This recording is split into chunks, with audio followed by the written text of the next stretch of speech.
America Iran ആക്രമണം ശക്തമായി തുടരുകയാണ്. ദിവസങ്ങൾ കഴിയുന്തോറും ആക്രമണത്തിന്റെ വ്യാപ്തി കുറയുന്നില്ല. കഴിഞ്ഞ ദിവസം വീണ്ടും ഒരു ആക്രമണം കൂടിയുണ്ടായി. അമേരിക്കൻ ക്രൂയിസ് മിസൈൽ ആക്രമണത്തിൽ മഷ്ഹദ് റെയിൽവേ പാതയിലെ ഒരു ലൈൻ തകർന്നു. എന്നാൽ അതിസാഹസികമായി ഇറാൻ അത് പുനഃസ്ഥാപിച്ചിരിക്കുകയാണ്, വെറും 13 മണിക്കൂറുകൾ കൊണ്ട്.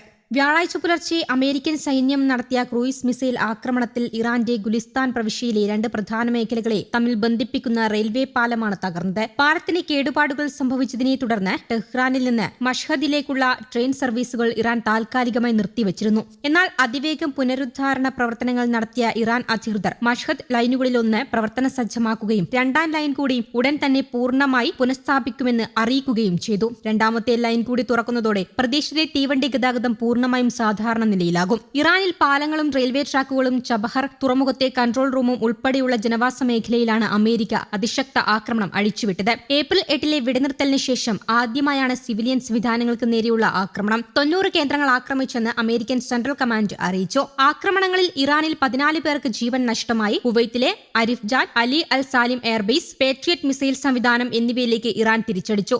ബഹ്റൈനിൽ ജുഫൈർ, ഷെയ്ഖ് താവളങ്ങളിലേക്കും അമേരിക്കൻ ഇന്ധന ഡിപ്പോകളിലേക്കും ഖത്തറിലെ സാറ്റലൈറ്റ് ആന്റിന സംവിധാനങ്ങളിലേക്കും ആക്രമണം നടത്തി. ആണവായുധം ഉണ്ടാക്കില്ലെന്ന നിലപാടിൽ ആവശ്യമെങ്കിൽ മാറ്റം ആലോചിക്കുമെന്ന് ഇറാൻ ഭീഷണി മുഴക്കി. അതേസമയം അമേരിക്ക ഇസ്രയേൽ സംയുക്ത ആക്രമണത്തിൽ കൊല്ലപ്പെട്ട ഇറാന്റെ പരമോന്നത നേതാവ് ആയത്തുള്ള അലി ഖമനേയുടെ മൃതദേഹം സംസ്കാരത്തിനായി മഷ്ഹദിലെത്തിച്ചു. സംസ്കാര ചടങ്ങുകൾ അന്തിമഘട്ടത്തിലാണ്. സുരക്ഷയ്ക്കായി പോർവിമാനം സജ്ജമാക്കിയാണ് പരമോന്നത നേതാവിന് ഇറാൻ വിടയേകാനായി സജ്ജമായിരുന്നത്. മൃതദേഹം വഹിച്ചുള്ള വിമാനം പോർവിമാനങ്ങളുടെ അകമ്പടിയോടെയാണ് മഷ്ഹദിൽ എത്തിച്ചത്. ഫെബ്രുവരി 28 നടന്ന US ഇസ്രയേൽ ആക്രമണങ്ങളിൽ കൊല്ലപ്പെട്ട ഖമനേയുടെ കുടുംബാംഗങ്ങൾക്കും രാജ്യം വിട നൽകും. പുണ്യനഗരമായ നജാഫിലും കർബലയിലും ശവസംസ്കാര ചടങ്ങുകൾക്കായി ജനസമുദ്രമാണ് ഒത്തുകൂടിയത്. കഴിഞ്ഞ 2 ദിവസത്തിനിടെ 5 ഇറാനിയൻ പ്രവിശ്യകളിൽ US നടത്തിയ ആക്രമണങ്ങളിൽ 14 പേർ കൊല്ലപ്പെടുകയും 78 പേർക്ക് പരിക്കേൽക്കുകയും ചെയ്തതായി ഇറാൻ ആരോഗ്യ മന്ത്രാലയം അറിയിച്ചു. മരിച്ചവരിൽ 3 IRGC കമാൻഡോകളും ഉൾപ്പെടുന്നു. ഇറാന്റെ പരമോന്നത നേതാവ് അലി ഖമനേയി മരിച്ച് 131 ദിവസങ്ങൾക്ക് ശേഷം സംസ്കരിക്കുന്ന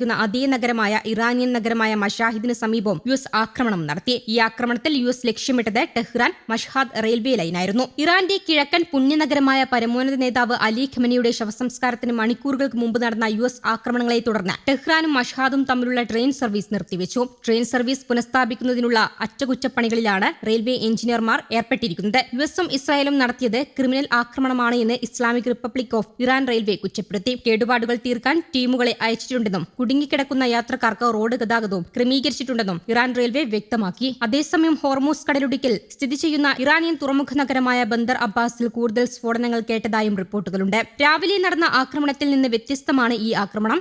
ഇറാനെതിരെ US പുതിയ വ്യോമാക്രമണങ്ങൾ നടത്തി. US സഖ്യകക്ഷികളായ മിഡിൽ ഈസ്റ്റേൺ രാജ്യങ്ങളെ ലക്ഷ്യമിട്ട് ടെഹ്റാൻ തിരിച്ചടിച്ചു. ഹോർമൂസ് കടലിടുക്കിൽ കപ്പലുകൾക്ക് നേരെ ഇറാൻ നടത്തിയ സമീപകാല ആക്രമണങ്ങൾ ദുർബലമായ വെടിനിർത്തലിന്റെ അവസാനത്തെ സൂചിപ്പിക്കുന്നുവെന്ന് പ്രസിഡന്റ് ട്രംപ് പറഞ്ഞതിന് മണിക്കൂറുകൾക്ക് ശേഷമാണ് ആക്രമണങ്ങൾ ഉണ്ടായത്. News desk Kerala Kaumudi.